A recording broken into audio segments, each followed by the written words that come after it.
Del Evangelio según San Lucas. Jesús habló a la multitud acerca del reino de Dios y devolvió la salud a los que tenían necesidad de ser curados. Al caer la tarde se acercaron los 12 y le dijeron: Despide a la multitud para que vayan a los pueblos y caseríos de los alrededores en busca de albergue y de alimento, porque estamos en un lugar desierto. Él les respondió: denles de comer ustedes mismos. Pero ellos dijeron: no tenemos más que 5 panes y 2 pescados, a no ser que vayamos nosotros a comprar alimentos para toda esta gente, porque eran alrededor de 5.000 hombres. Entonces Jesús le dijo a sus discípulos: háganlos sentar en grupos de 50. Y ellos hicieron sentar a todos. Jesús tomó los 5 panes y los 2 pescados, y levantando los ojos al cielo, pronunció sobre ellos la bendición, los partió y los fue entregando a sus discípulos para que se los sirvieran a la multitud. Todos comieron hasta saciarse, y con lo que sobró se llenaron 12 canastas. Palabra del Señor, gloria a ti, Señor Jesús. La Iglesia de la Eucaristía la Iglesia. Un pensador cristiano del siglo pasado, del siglo XX, teólogo francés, había expresado este axioma: la Iglesia hace la Eucaristía hace la Iglesia. Algunos han notado que es asimétrico las sentencias del axioma. La Iglesia realmente hace la Eucaristía, la confecciona a través de los ministros ordenados, que in persona Christi prestan su voz, sus gestos, para que el Señor siga realizando esta presencia suya en el sacramento por las palabras de la última cena, por la efusión del Espíritu Santo, por los gestos. Pero evidentemente la Eucaristía, que es Dios mismo, el Señor Jesucristo presente en el sacramento, hace la Iglesia, la reúne, la forma. Y entonces casi uno podría decir, permítame esta expresión, cada Eucaristía es ese renovado Pentecostés, ¿no?, donde el Espíritu Santo desciende y hace presente a Cristo, y también desciende y bendice a los reunidos, a la asamblea, para que sea también cuerpo de Cristo, asociada a la cabeza. Y entonces Cristo presida, y el Cristo total, la cabeza con su cuerpo, eleve el culto al Padre en el Espíritu. San Juan Pablo II nos dejó varios documentos y expresiones acerca del misterio de la Eucaristía. Uno de esos documentos llevó por título en castellano: La Iglesia vive de la Eucaristía. Y realmente es así. La Eucaristía es la vida de la Iglesia, porque es el memorial de la Pascua. Es la Pascua del Señor Jesús, de la cual nace la Iglesia, que es la esposa que recibe, podríamos decir, en la imagen de la Virgen y de la mujer, la efusión del Espíritu, del agua y la sangre que brota del costado abierto del esposo.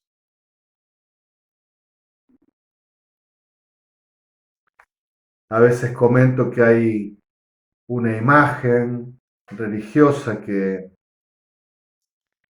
digamos, que tiene a la mujer debajo del crucificado con un cáliz en sus manos, recogiendo el agua y la sangre que brotan del costado.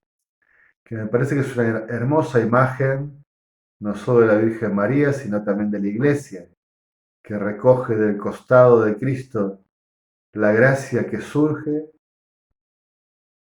lo hace de un modo muy especial en la vida de los sacramentos, en la Eucaristía, y da de beber a sus hijos, saciando su sed, nutriendo y alimentando su hambre. La Iglesia vive de la Eucaristía. La Eucaristía forma hacia la Iglesia.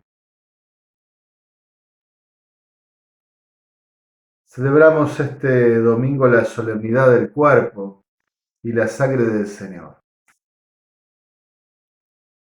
Y entonces la segunda lectura nos trae el recuerdo de San Pablo de que desde los comienzos la Iglesia recibió y transmitió los gestos, las palabras de la última cena y desde el principio celebró la fracción del pan, la Eucaristía, con mucha alegría, con mucho gozo y con una gran conciencia pascual del sacramento.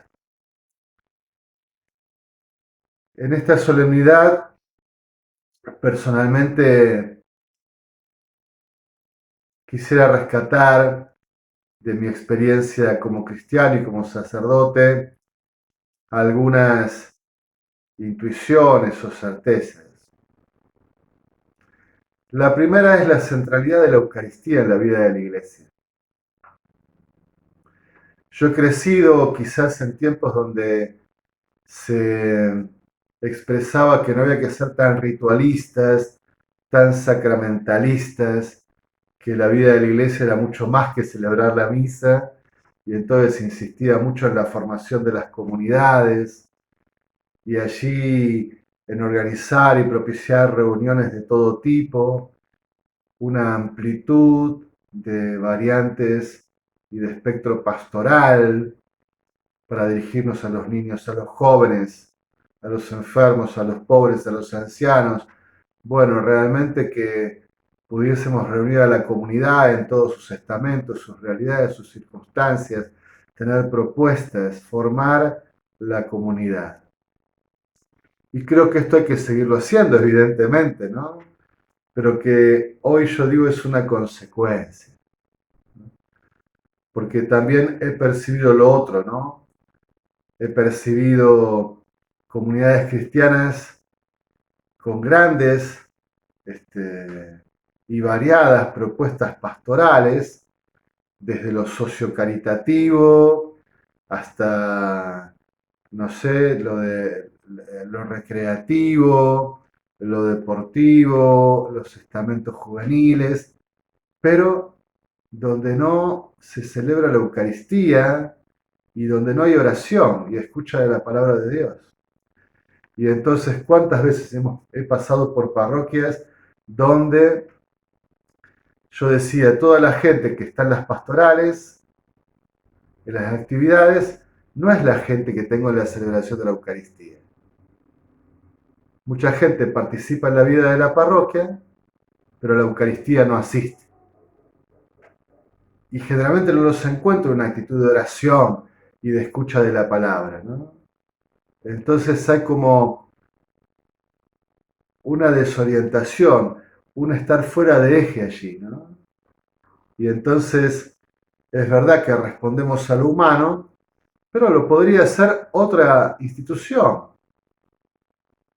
Nos parecemos a veces más al club, al partido político, a la organización no gubernamental, a la obra de beneficencia, que a la iglesia que tiene su centro en Dios, en la comunión con Dios, en la alianza con Dios. Y este centro en Dios, en la comunión con Dios, se expresa fundamentalmente en la Eucaristía, en la vida de los sacramentos, en el culto a Dios, que es el centro de la vida de la iglesia, ¿no? ser llamados, ser convocados, reunirnos para adorarlo, para alabarlo, para glorificarlo, para darle gracias, para cantar las maravillas de su amor, para proclamar que Él es primero, que tiene primacía en nuestra vida, que es el absoluto de nuestro corazón, que es el centro de nuestro vivir, que vivimos juntos en alianza, en comunión. En segundo lugar, cuando vivimos la pandemia del 2020 y 2021, bien, las resoluciones de los países fueron distintas, pero en general fueron bastante restrictivas, y restrictivas sobre todo en el ámbito religioso, en el ámbito de la Eucaristía. En muchos lugares no se permitía celebrar, había que hacerlo de forma clandestina. Y mucha gente renunció a la Eucaristía. Y yo escuché muchos cristianos que decían, bueno, no importa, hacemos una comunión espiritual, nos sostenemos en la oración, en la escucha de la palabra. A mí me parecía que era un engaño, una excusa. Y hoy tengo la certeza de que lo fue, porque la fe nos salió más fortalecida, sino más debilitada. La gente participa menos de la Eucaristía y no hemos recuperado aún, y creo que quizás no lo hagamos, el nivel de participación que teníamos antes de esas restricciones de la pandemia. Lo cual habla de una fe débil en la Eucaristía. Piensen ustedes que del 100% de los bautizados, probablemente depende de los países, pero entre el 8 y el 1% son los que participan de la Eucaristía. Y de los que participan de la Eucaristía, bueno, habría que hacer otro porcentaje acerca de quienes lo hacen con conciencia y no solo por costumbre, con una fe viva.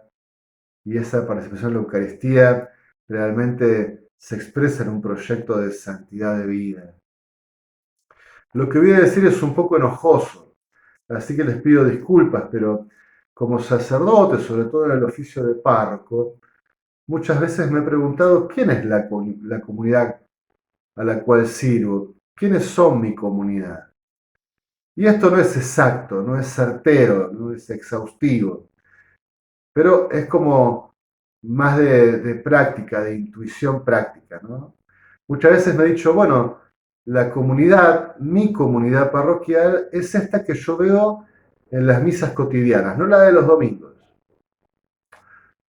El domingo hay un montón de personas que asisten a la Eucaristía, pero no todas participan igual de la vida comunitaria. Entonces, ¿a quién percibo más cercano en la vida comunitaria? Bueno, el que veo todos los días en la Eucaristía, en el templo, en los servicios, y que cuando viene algún evento sé que esa va a ser la base en la cual me voy a apoyar y voy a contar para poder realizarlo, ¿no? Son las personas que hacen de la Eucaristía y de la experiencia de la parroquia, del templo como lugar de oración, el espacio habitual de su vida, ¿no? Cotidiano. Y allí hay un núcleo de comunidad muy importante, digamos, ¿no? Que yo siempre valoro como la comunidad más habitual, más cotidiana, ¿no? Todos son valiosos, evidentemente, pero los domingos, las asambleas dominicales, a veces se parecen al Domingo de Ramos, ¿vieron? Que decimos, el Domingo de Ramos vienen todos, pero después no los vemos más. Bueno, en las asambleas dominicales hay muchos hermanos nuestros que participan de la Eucaristía, pero que después no se integran más plenamente a la vida comunitaria, ¿no?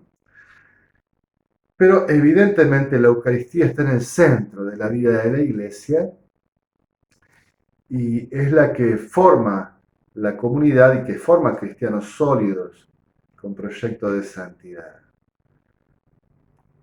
Mi consejo es celebrar siempre dignamente, con gusto, con asombro, con belleza, la Eucaristía.